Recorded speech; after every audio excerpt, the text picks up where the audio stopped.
पेश है हिंदी जबान में अपडेट। भारत द्वारा अवैध रूप से अधिकृत जम्मू कश्मीर में सभी अंतर्राष्ट्रीय कानूनों तथा कन्वेंशनों का उल्लंघन कर रहा है। यहाँ तक कि भारत द्वारा अवैध रूप से अधिकृत जम्मू कश्मीर में जनता को मूल मानव अधिकारों से वंचित कर दिया गया है। मोदी शासन PSA तथा UAPA जैसे काले कानूनों का कश्मीरियों को बंदी बनाने के लिए प्रयोग कर रहा है। मोदी ने अंतर्राष्ट्रीय कानूनों का ढिठाई के साथ उल्लंघन करते हुए जम्मू कश्मीर के विशेष स्टेटस का बहिष्कार कर दिया है।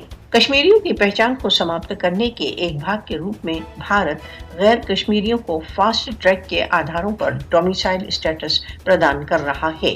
गैर कश्मीरियों को डोमिसाइल प्रदान करना कश्मीर पर अंतर्राष्ट्रीय कानूनों तथा राष्ट्रसंघ प्रस्तावों का घोर उल्लंघन है। RSS समर्थित भारतीय शासन कश्मीरियों को उनकी पहचान से वंचित करने का षड्यंत्र रच रहा है।